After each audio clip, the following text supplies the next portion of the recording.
Mums tā bija pirmā uzstāšanās pēc gada klusēšanas. Bija labi, mēs ļoti labi nospēlējām. Mēs nospēlējām ļoti labi, jā. Kā jūs vērtējat konkurenci? Labi. Būtu mūsu vecais ģitārists, viņš tagad pateikt to dzēlīgo frāzi. Bet konkurenti ir, mēs teiksim, ka ir. Kuri varbūt? Nu, visi jau ir konkurenti. Visiem. Es domāju, visi, kas piedalās, ir konkurenti.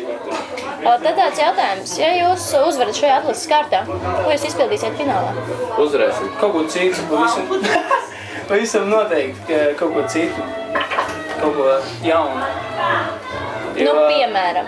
Nu, mums ir pāris jaunas kompozīcijas, kurām vēl ir jārada saules gaismas, domāju, viena. Tātad sava. Savu, visnotiek savu, jā. Tad tāds jautājums, ar ko jūs atšķiraties no pārējiem? Mums nav gara matu, es ievērēju, ka daudziem gara matu. Un mums nav meiteņu grupā. Ui! Pišķiņ vajadzēs apgriezt. Kārlis finālu apgriezīs. Ak, šitām. Kā jūs redzat grupas nākotni pēc 5, 10, 15 gadiem?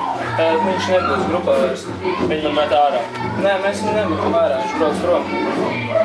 Folijā strādā.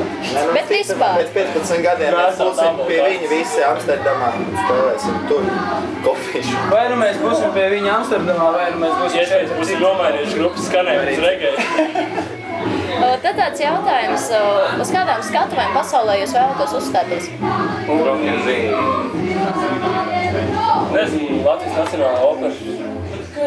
Es loloju tādu sapni iesūtīt Michaelu Jacksonu, bet es nezinu, vai viņš izdos. Mēs nepaspēsim. Es nezinu, vai viņš izdos. Man ir tāds jautājums, vai jūs būtu ar mieru piedalīties mūziklā un kādā? Mūziklā. Nezinu, kurš mūzikas gribētu. Nē, nu jā, principā jā.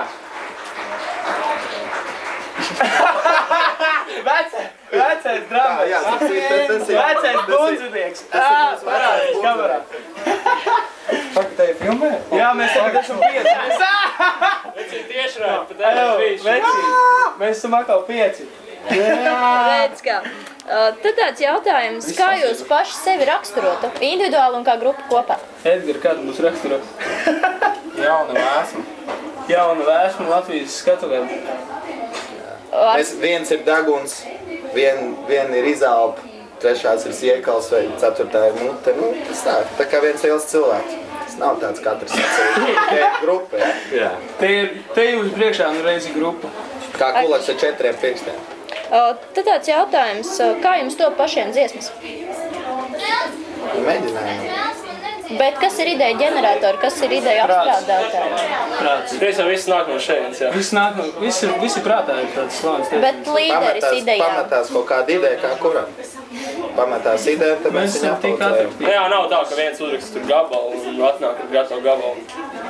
Es atdos mums pirmo mēģinājumu, kad es atnācu uz mēģi. Es nezināju, ko mēs spēlēsim. Es sāku spēlēt pa 3 skaņām, vienkārši rifu, respektīvi partiju, un vienkārši Džeki piekonektēja klāt un izveidojas pirmais gabals. Jā, un tad atnāk Edgars no Trijānas parka un pasaka, vai šis būs labs Latvijas skatuvē vai nebūs. Tad tāds jautājums, kā jūs vērtējat šo konkursu? Tas notam interesants pasākums jaunajiem māksliniekiem, es tā domāju. Varēja varbūt to neslēpt tā pagrabāt, ļoti vairāk pirzemē, bet visnotaļ forši. Pēdējā laikā ir izskanējis jauns konkurss 2. maijā Bliezno bedres. Kas? Bliezno bedres. Kaut kas līdzīgs. Mēs esam aizmirsuši izsūtīt pieteikumu. Ak šitā. Ko jūs gribētu paveikt, jeb realizēt savā mūzikas karjerā? Neko, justies labi vienkārši. Mēs gribam nest mieru Latvijas mūzikā, tā, lai var atnākt Džeks no citas grupas un apsēsties mūsu intervijā un forši komunicēt. Kas tas jūs ir? Jā! Tad tāds jautājums, ko jūs novēlētu pārējiem dalībniekiem? Izturību!